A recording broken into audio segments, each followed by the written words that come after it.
the things that lives with us forever after the fact. And yeah, and it's some things I just want to touch briefly on because I feel like it's important, because it is important.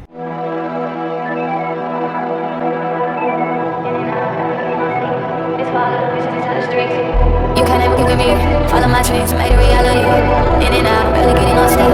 It's all little beside the streets.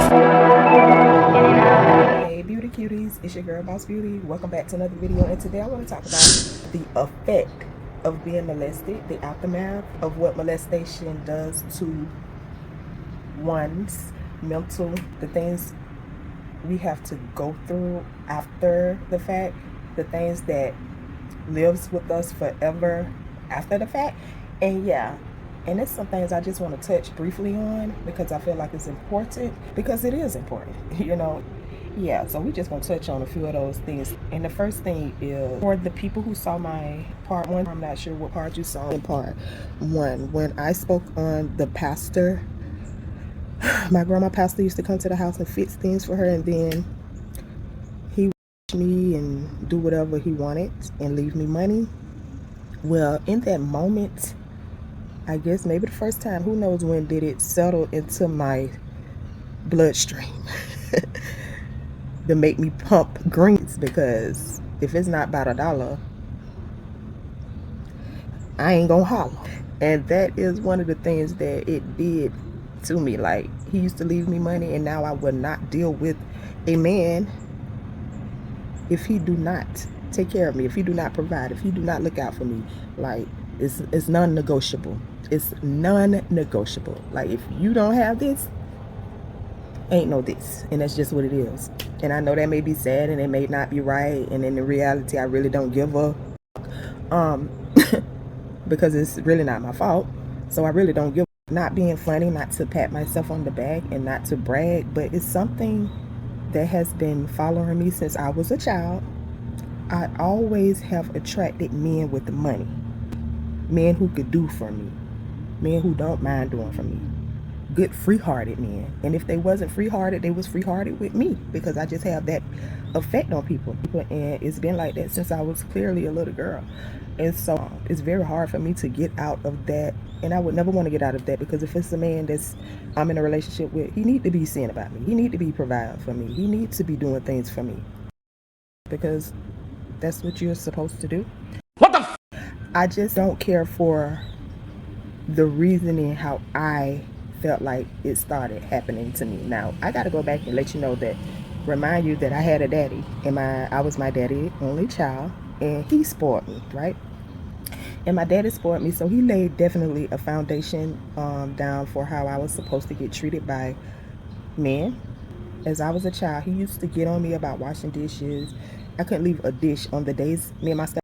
My father also showed me how to take care of a man, take care of the house, how I was supposed to be getting treated while I'm taking care of a household, or while I'm in a relationship. Yeah, so he did both. My stepmama used to take turns washing the dishes.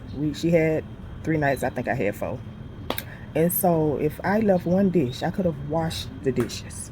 And I could have washed the dishes, went and laid down, got in the bed to get ready for school the next morning. Somebody could have came behind me, usually be my daddy and his wife, cook in the kitchen. And before you know it, I don't know why he used to do this, come in that bedroom and tear my ass up as if I never washed the dishes.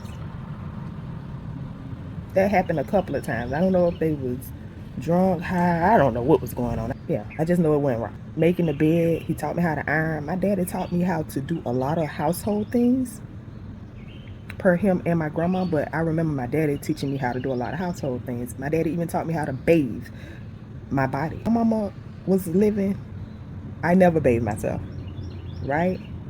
So my mama bathed me until I was 8. Real talk.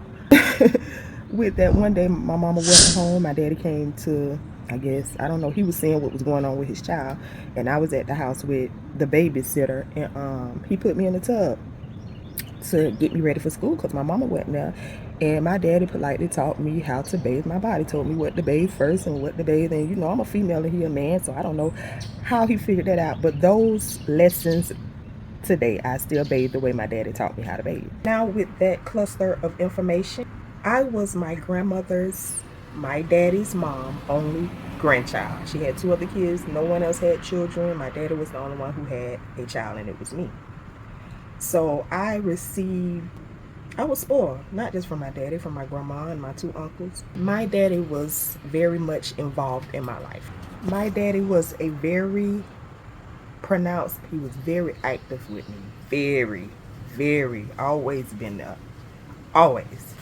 Totally, wholeheartedly, never was missing, never wondered where he was, never could not find him. Always I could reach out and touch my daddy. Always. And so with that, I would make good grades in school, and my uncle, which was my father's brother, when I made good grades in school, I could make an 8 on a piece of paper, run it home to my Uncle Michael, and my Uncle Michael would give me $50. He would bring home AB on a roll. He would take me out to Red Lobsters. The first time I ever went to the movies, my Uncle Mike took me, and we went and saw, the first movie I saw was Friday the 13th. Yeah, so my people was very involved in my life. Thank you, Lord. That was a blessing in itself. So I personally know how I'm supposed to be treated by a man. So the foundation has been laid. But in the interaction of my life, someone else was introducing me to things that I didn't know about, while leaving me money after you played over me. You left me money. You left me money while you played over me as if I was a prostitute. And I was 9, 10 years old. You left me money. And it was an old man, and that same Reverend Allen, who was the pastor of my grandma's church, that's the same man who baptized me. I've been baptized a total of 2 times. He baptized me first. He baptized me. I thought about that, a couple of months ago. I was like, that man baptized me. And he was me. But he baptized me. That's crazy, right? That is so mind-blowing to me. Like, that is so freaking crazy. But it is what it is. Yeah, the foundation had definitely been set by, as it should have been, by my parent, my daddy, my uncle, my grandma. My grandma used to get at my dad about taking me to go get $100 pair of tennis shoes, and he would slide her the money, and she would go swipe her credit card for him. She would get on him about it and still take me to go get them. I definitely know what the foundation is supposed to be when treating me. There is no confusion there. The second thing that was left with me after being molested, when that pastor used to leave me money while I was a child after playing over my body, what do you think after that? What do you think that left me with here after a man did that to me as I was a child? Leaving me money after playing over my body while I was a child. It left something here, and it followed me all my life. What do you think that was? I'll wait. Number 2. Prostitution.